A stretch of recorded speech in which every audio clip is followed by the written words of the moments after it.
तो ये भी केवल एक भवन का विस्तार नहीं है, बल्कि ये प्रत्येक भाजपा कार्यकर्ता के सपनों का विस्तार है।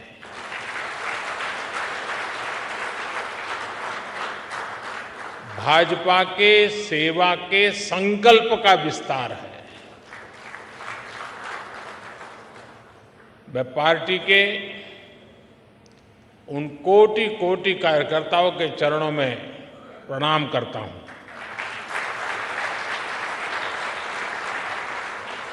मैं पार्टी के सभी संस्थापक सदस्यों को भी सर झुका करके नमन करता हूं। साथियों, आज से कुछ दिन बाद हमारी पार्टी अपना 44वां स्थापना दिवस मनाएगी। यात्रा एक अनथक और अनवरत यात्रा है। ये यात्रा परिश्रम की पराकाष्ठा की यात्रा है। ये यात्रा समर्पण और संकल्पों की शिखर की यात्रा है। ये यात्रा विचार और विचारधारा के विस्तार की यात्रा है। और ये यात्रा, ये विस्तार अपने आप में बहुत ही प्रेरणादायी है। आपको याद होगा, भारतीय जनसंघ ने दिल्ली के अजमेरी गेट के पास एक छोटे से ऑफिस से अपनी यात्रा शुरू की थी। उस समय हम देश के लिए बहुत बड़े सपने देखने वाले छोटी सी पार्टी थे। सपने बड़े थे, दल छोटा था। 1980 में जब भाजपा का जन्म हुआ, तब कुछ समय के लिए 10 राजेंद्र प्रसाद मार्ग पार्टी का ऑफिस बन गया था और उसी जगह पे पहले अपने नानाजी देशमुख रहते थे। बहुत से कार्यकर्ताओं को 11 अशोका रोड पार्टी ऑफिस के रूप में याद होगा। इसके भी काफी समय बाद पार्टी ऑफिस दीनदयाल उपाध्याय मार्ग पर शिफ्ट हुआ। एक तरह से हमारी पार्टी की प्रगति का प्रतीक है। इस दौरान कितने ही उतार चढ़ाव आए। हम तो वो दल है जिसने इमरजेंसी के दौरान लोकतंत्र की रक्षा के लिए खुद अपने दल को ही देश हित में आहूत करने पर हमने हिम्मत के साथ कदम उठाया।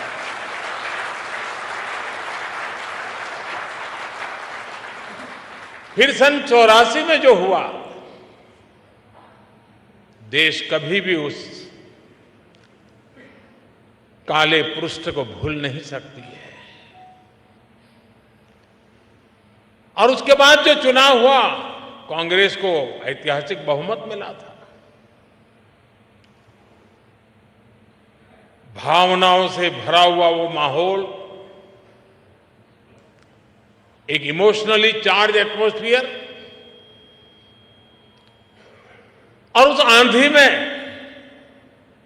हम भी लगभग पूरी तरह से खत्म हो गए थे।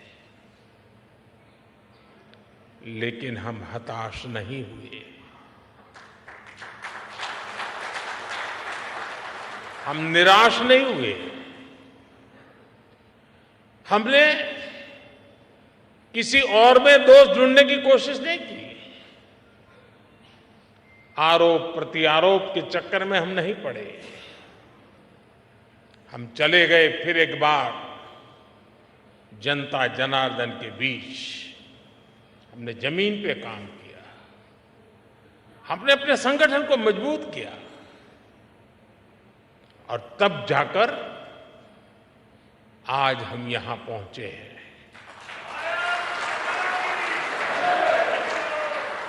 दो लोकसभा सीटों के साथ शुरू हुआ सफर 2019 में 303 सीटों तक पहुंच गया।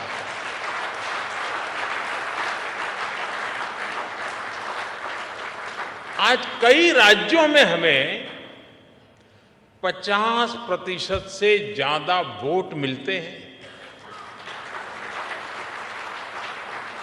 आज उत्तर से दक्षिण तक, पश्चिम से पूरब तक भाजपा एकमात्र पैन इंडिया पार्टी है।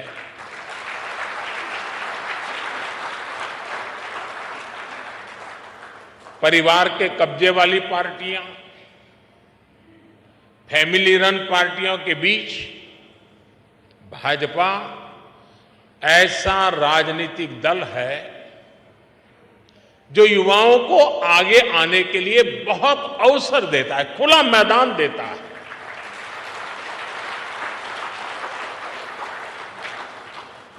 आज भारत की माताओं, बहनों, बेटियों का आशीर्वाद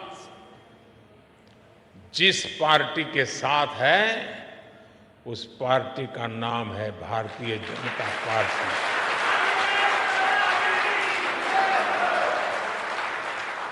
और साथियों, आज भाजपा केवल विश्व की सबसे बड़ी पार्टी नहीं है, बल्कि भाजपा भारत के सबसे फ्यूचरिस्टिक पार्टी है।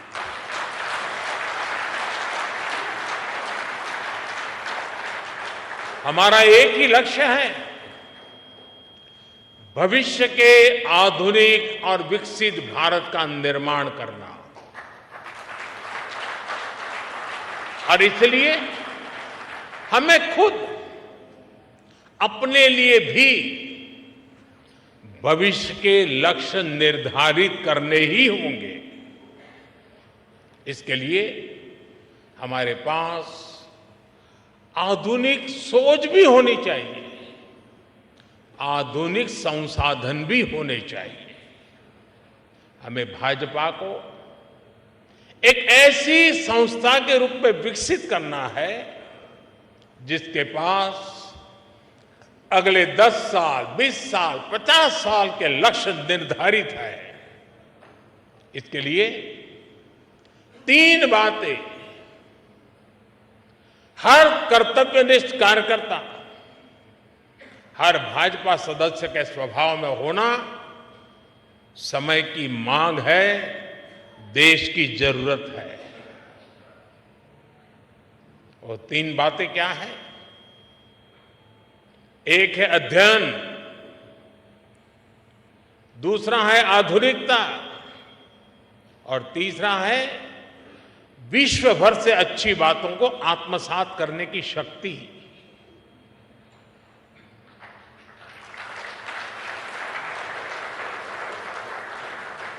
हम आप जानते हैं कि पंडित दीनदयाल जी जहां कहीं जाते थे, किताबें उनके साथ रहती थी। वो प्रवास में भी पढ़ते लिखते रहते थे। उनकी रचनाएं, उनके अध्ययन और बौद्धिक विस्तार की गवाह है। डॉक्टर श्यामा प्रसाद मुखर्जी के अपने घर में तो हजारों किताबें थी।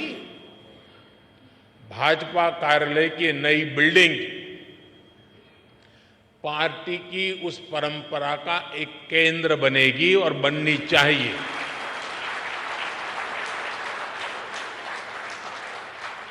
यहां अध्ययन की व्यवस्था भी है, आधुनिकता भी है और विश्व भर का अनुभव प्राप्त करने की आकांक्षा भी है। मुझे विश्वास है भाजपा का ये आधुनिक कार्यालय निरंतर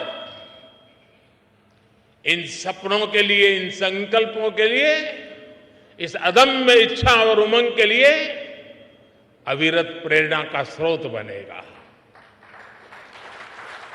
साथियों, हम भाजपा कार्यकर्ताओं के लिए एक गर्व की बात है कि हम सब जिस दल में काम कर रहे हैं, जिस दल के आचार संस्कार और विचार ने हमें गढ़ा है, उस दल की और उसके कार्यकर्ताओं की आज विश्व भर में चर्चा हो रही है। आज बीजेपी की पहचान दुनिया के सबसे महत्वपूर्ण राजनीतिक दल के तौर पर होने लगी है।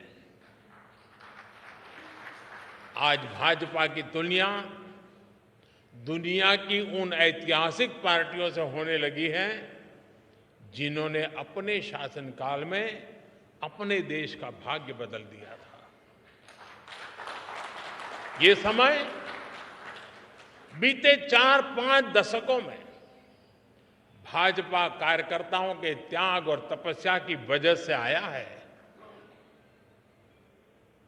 ये समय भाजपा सरकार के विकास के कार्यों की वजह से आया है। बीजेपी वो दल है जो भारत के महत्व को, भारत के सामर्थ्य को सशक्त करने के एक ही संकल्प को लेकर के चल रहा है। हम सबका साथ, सबका विकास, सबका विश्वास और सबका प्रयास के मंत्र को लेकर के आगे बढ़ रहे हैं। और मुझे ये देखकर खुशी होती है कि दुनिया के कई सारे ऐसे नेता,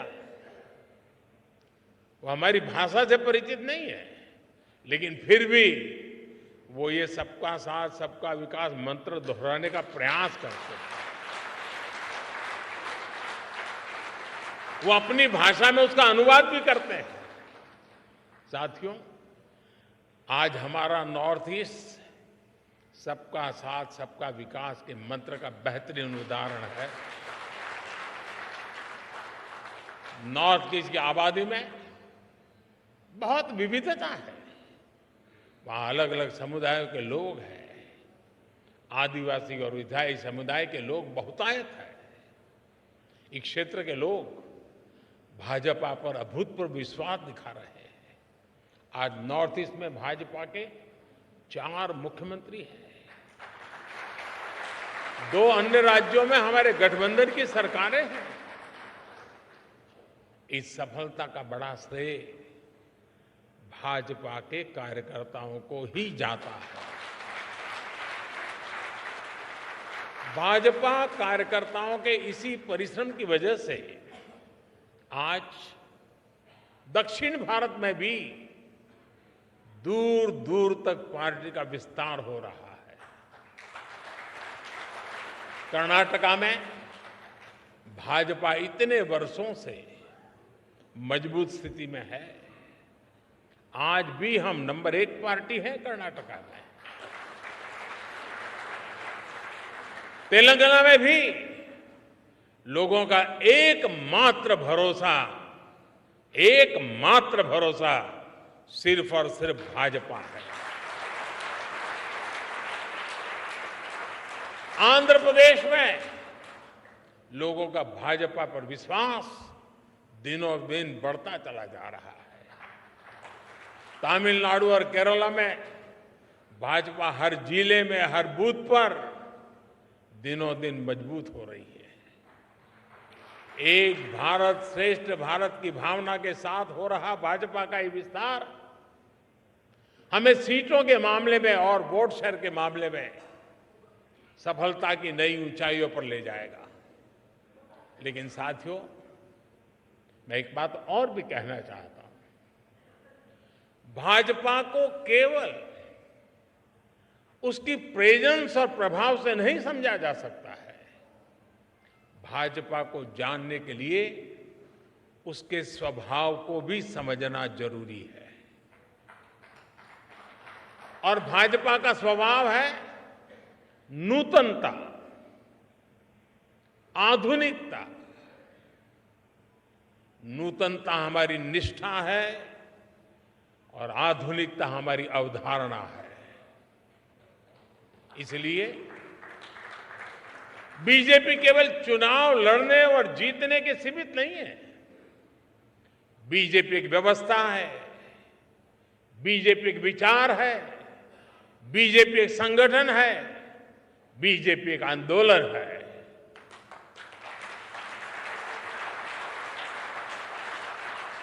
बीजेपी विकास की भी प्रेरणा शक्ति है और बीजेपी बदलाव की भी प्राण शक्ति है। बीजेपी ने सियासत की सोच को बदला है और समावेश के नए मानकों को जन्म दिया है।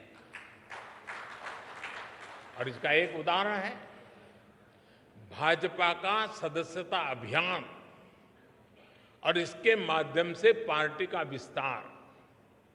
एक समय था जब हम राज्यों में राज्य स्तर की कमेटी बन जाए तो हम सोच रहे थे कि चलिए उस राज्य में झंडा गाड़ दिया। फिर थोड़ा समय और बीता, कार्यकर्ताओं ने परिश्रम किया, फिर हम हिसाब लगाने लगे कि भाई कितने जिले हैं जहां कमेटी बनी है, कितने जिलों में कमेटी बाकी है, कब पूरा करेंगे। फिर हम एक कदम आगे चले, फिर हम सोचने लगे चलो जिले तो हो गए, बताओ भाई कितने तहसील में कमेटियां बनी हैं, कितने ब्लॉक लेवल पर कमेटियां बनी है। फिर शक्ति केंद्र आया, फिर बूथ पर फोकस हुआ और आज हम पन्ना प्रमुख तक पहुंच गए।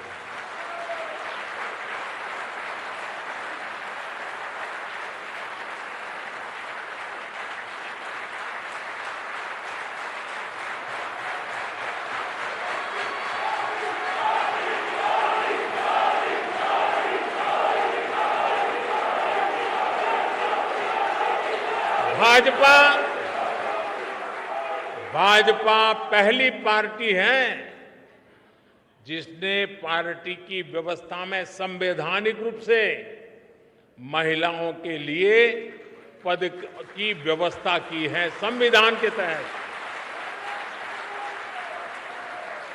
भाजपा पहली ऐसी पार्टी है जो अपने कार्यकर्ताओं को नए अवसर देने के लिए निरंतर तत्पर रहती है।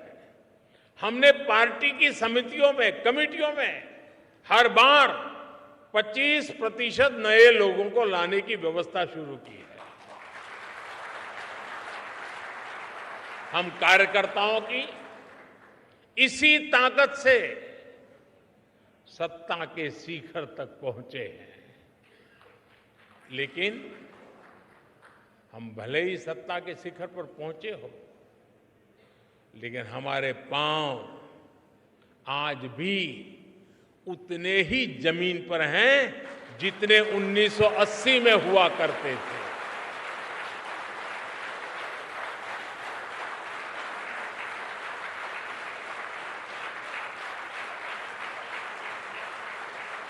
भाजपा में ऐसे कार्यकर्ताओं की बहुत बड़ी फौज है जो कष्ट उठाकर, परेशानी झेलकर, कर्तव्य भावना से लगातार देश सेवा में जुटे रहते हैं। हम जहां भी काम करते हैं सामूहिकता की भावना से काम करते हैं, टीम वर्क के साथ काम करते हैं। भाजपा वो पार्टी है जिसमें मुक्त चिंतन होता है, नए विचार सृजित होते हैं, नए विचारों का सम्मान होता है।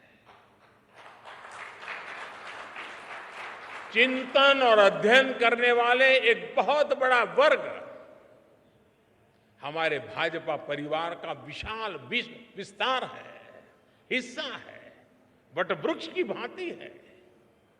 भाजपा वो पार्टी है जिसमें समाज के अलग अलग वर्गों को प्रतिनिधित्व देने के लिए प्रभावी और क्रियाशील मोर्चे और कमेटियां हैं।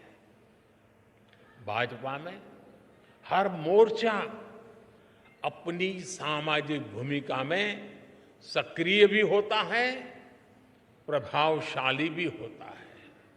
साथियों, भाजपा की एक और विशेषता है कि हमारी पार्टी समाज के साथ जुड़कर के काम करती है।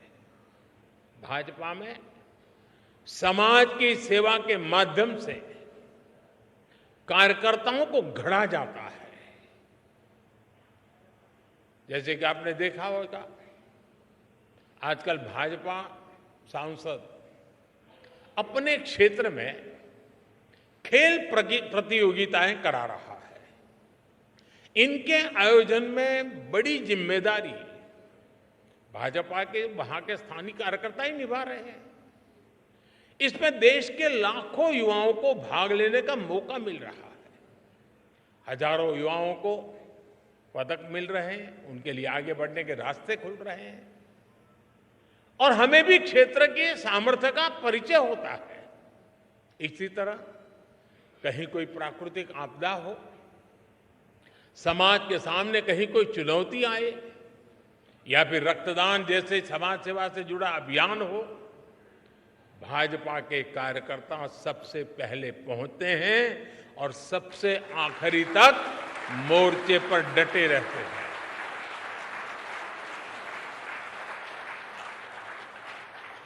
अभी अध्यक्ष जी बता रहे थे, कोरोना के दौरान हमारी पार्टी के लोगों ने कैसे घर घर जाकर मुफ्त राशन और इलाज पहुंचाने में मदद की। और तब तो पता नहीं था कि जाएंगे तो क्या लेके आएंगे। अगर बीमारी घर में लाए तो जिंदगी खतरे में पड़ जाती थी। फिर भी ये भाजपा का कार्यकर्ता है।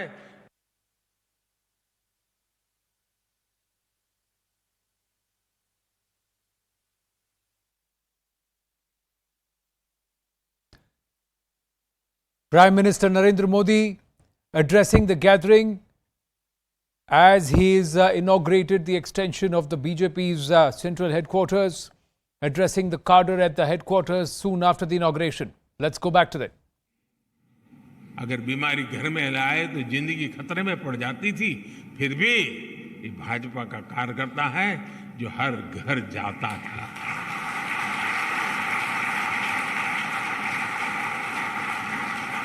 आज भाजपा और भाजपा कार्यकर्ताओं का समाज के साथ जो भावात्मक संबंध है,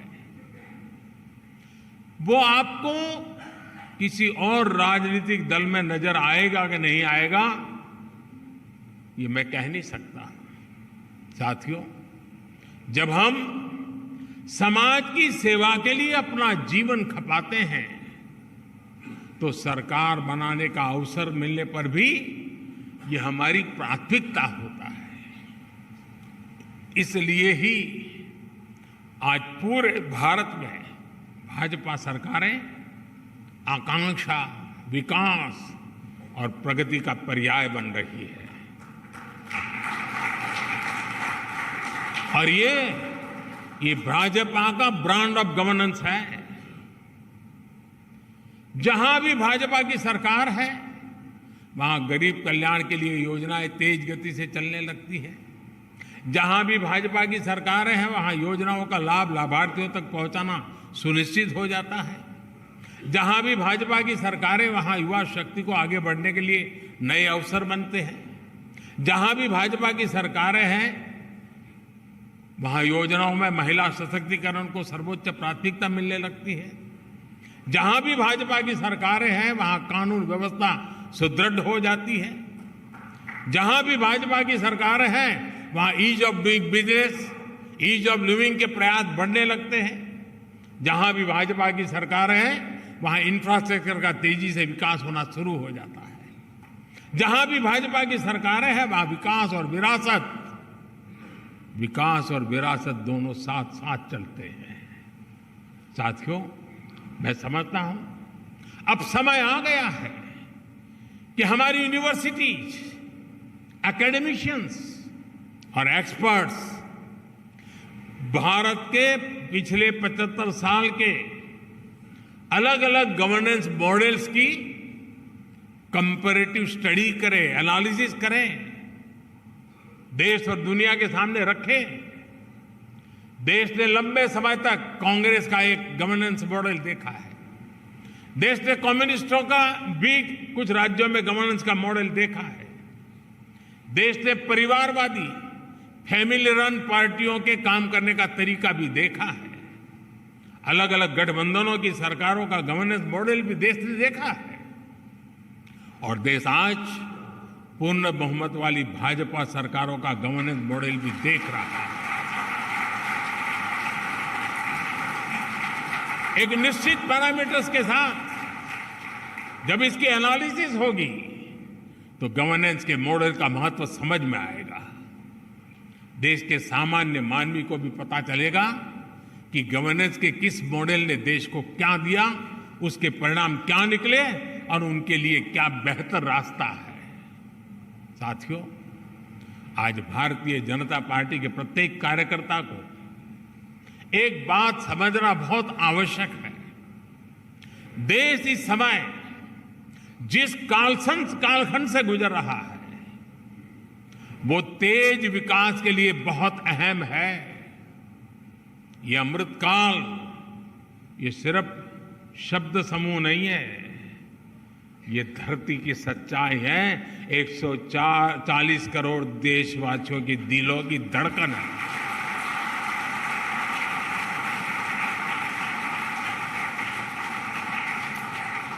आज हम सबसे युवा देश हैं, आत्मविश्वास से भरे हुए देश है।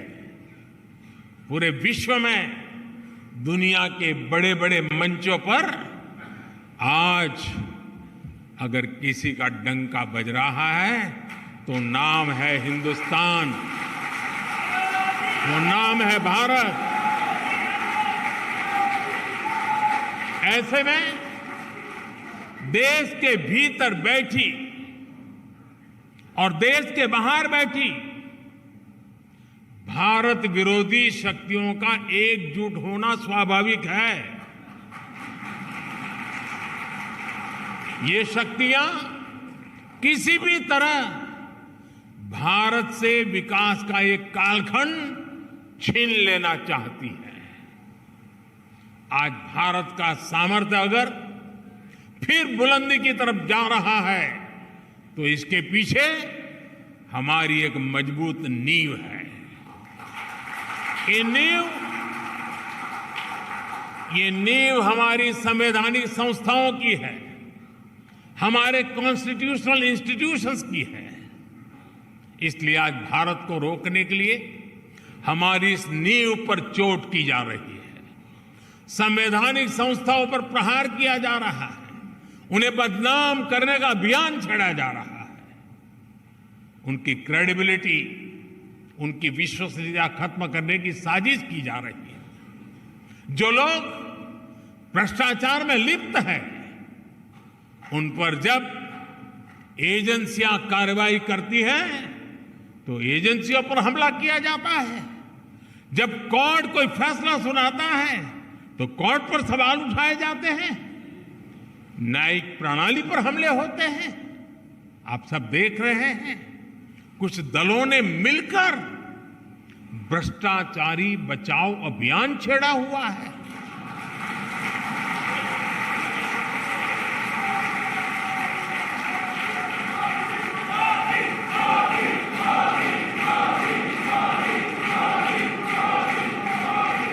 आज भ्रष्टाचार में लिप्त जितने भी चेहरे हैं वो सब एक साथ एक मंच पर आ रहे हैं।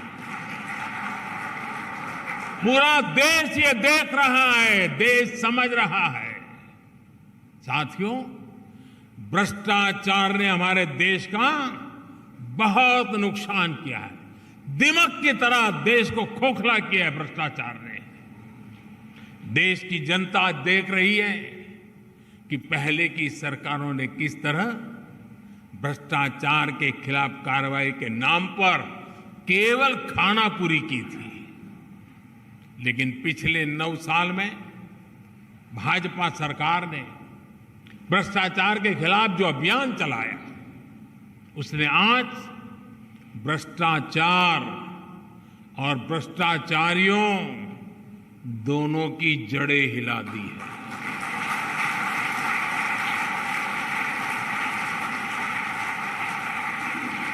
ये इस बात का प्रमाण है कि जब भाजपा आती है तो भ्रष्टाचार भागता है।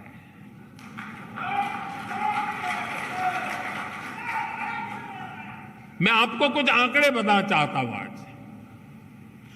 Prevention of money laundering act यानी पीएमएलए के तहत कांग्रेस की सरकार में यानी साल 2004 से 2014 के बीच 5,000 करोड़ रुपए के आसपास की संपत्ति जब्त की गई थी। 5,000 करोड़। इसी एक्ट के तहत पिछले 9 वर्षों में भाजपा सरकार ने 1,10,000 करोड़ रुपए से ज्यादा की संपत्ति जब्त की है।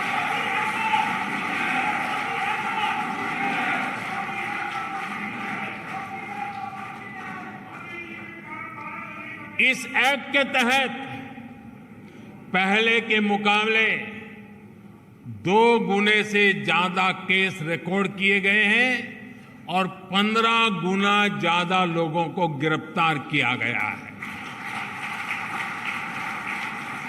हमारे यहां कुछ लोगों ने कांग्रेस शासन के दौरान बैंकों को जमकर के लूटा।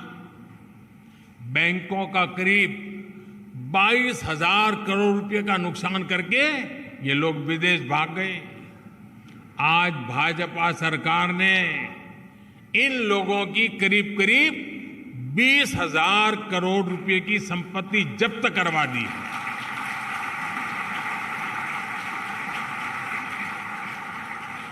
प्रिवेंशन ऑफ करप्शन एक्ट के तहत पिछले 9 वर्षों में सीबीआई ने लगभग 5,000 केस दर्ज किए हैं। बीजेपी सरकार में भ्रष्टाचार के आरोपों से घिरे हुए सैकड़ों बड़े अधिकारियों को संविधान दिखाया, सरकार के नियम दिखाए और उनको जबरन रिटायर किया गया है, घर भेज दिया गया है और उनके खिलाफ कार्रवाई की गई है। साथियों, आजादी के 7 दशकों में पहली बार भ्रष्टाचार पर इस तरह की चोट हो रही है। पूरे देश की जनता आज भ्रष्टाचारियों पर हो रही कार्रवाई से खुश है। आपकी यही जानकारी है ना?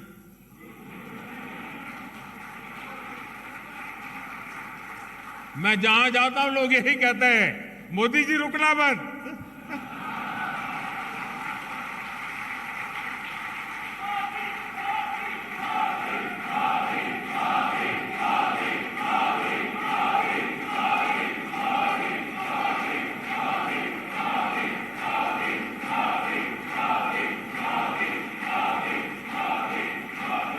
आज हर देशवासी समझता है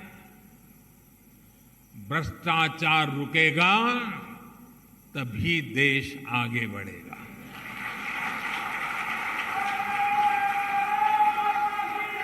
और जब हम इतना सारा करेंगे तो कुछ लोग तो नाराज होंगे ही होंगे।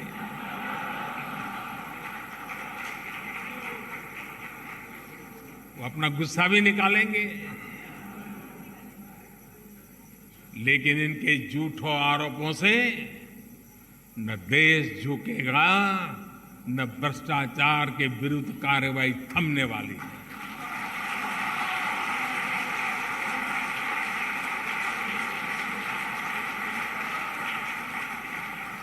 साथियों, आपको याद होगा कांग्रेस के नेता कभी कहा करते थे, जनसंघ के जमाने में बड़े बड़े नेता कहते थे जनसंघ को जड़ से उखाड़ कर फेंक देंगे। ये उनके बड़े बड़े नेता बोलते थे जी। और आज की कांग्रेस कहती है कि मोदी तेरी कब्र खुदेगी। जनसंघ को मिटाने की, भाजपा को मिटाने की अनेक बार साजिशें हुई। और ये तो वो लोग हैं जिन्होंने मुझे भी जेल में डालने के लिए क्या क्या जाल नहीं बिछाई, लेकिन वो पूरी तरह नाकाम रहे।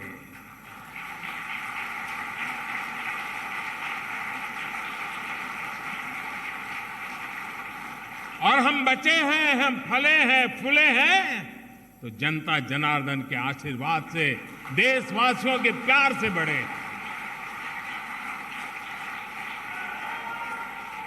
देशवासियों का अपार प्रेम, यही तो हमारी पूंजी है, यही हमें समर्थन देता है, यही हमें शक्ति देता है। देशवासियों के आशीर्वाद से हम आगे बढ़े हैं, बढ़ रहे हैं और बढ़ते ही रहेंगे।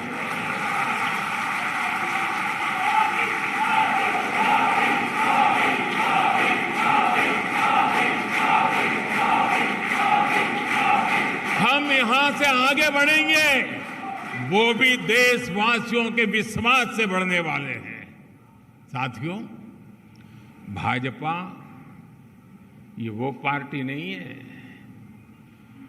जो अखबारों से, टीवी स्क्रीन की चमक से पैदा हुई हो। ये भाजपा ट्विटर हैंडलों और यूट्यूब के चैनलों से पैदा नहीं हुई है। ये भाजपा अपने कार्यकर्ताओं के त्याग तपस्या से बनी हुई है। भाजपा जमीन पर काम करके आगे बढ़ी है। भाजपा गांव में, खेत खलिहानों में गरीबों के साथ कंधा से कंधा मिलाकर तप करके आगे बढ़ी है।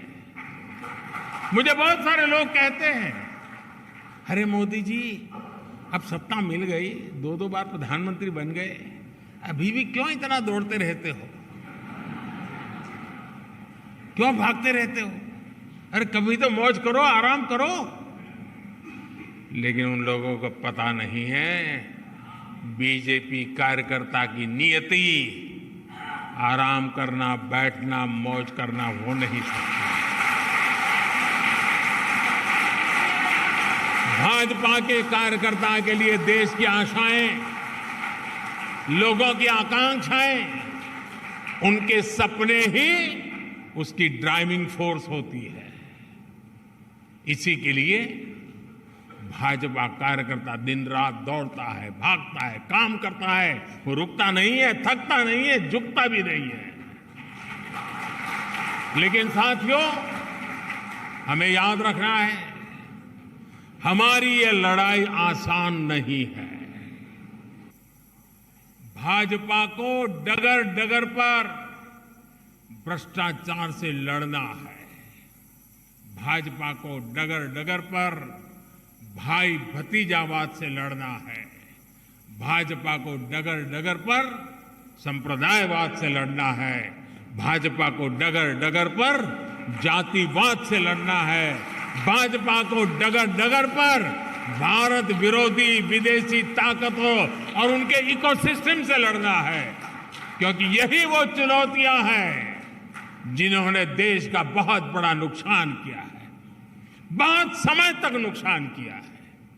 साथियों, बहुत सौभाग्य से, अनेकों के त्याग तपस्या से हमें आजादी के अमृत काल में राष्ट्र की सेवा करने का, राष्ट्र निर्माण करने का अवसर मिला है।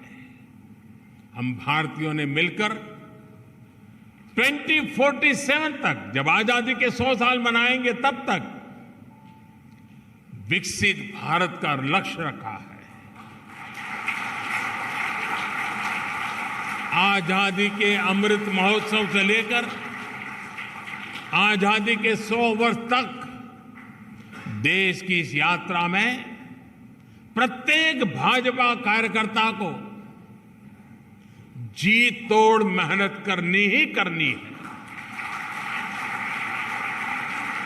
हमारे कार्यकर्ताओं को लंबी पारी के लिए तैयार करना चाहिए। दल को बनाने में जिस तरह अनेक पीढ़ियां खप गई, उसी तरह देश को आगे बढ़ाने के लिए हमें भी अपनी पीढ़ियों को खपाना होगा।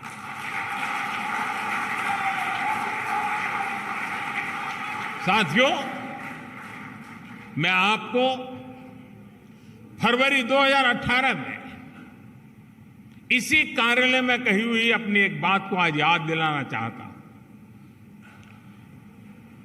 2018 में इसी भवन का लोकार्पण करते हुए मैंने कहा था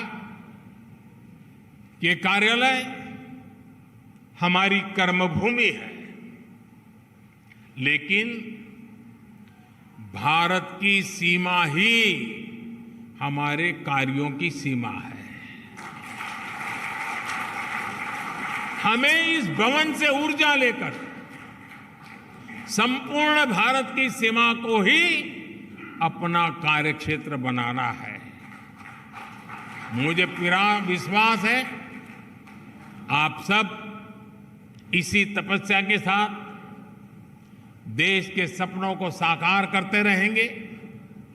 जो सपना हमने पहले देखा था उसे हम आज पूरा होता देख रहे हैं। जो सपना हम आज देख रहे हैं वो भविष्य में पूरा होकर रहेगा। इसी विश्वास के साथ आज के इस मंगल अवसर पर और नवरात्रि के पावन त्योहारों के बीच मैं आप सबको, देशवासियों को अनेक अनेक शुभकामनाएं देता हूं। बहुत बहुत धन्यवाद। भारत माता की, भारत माता की, भारत माता की।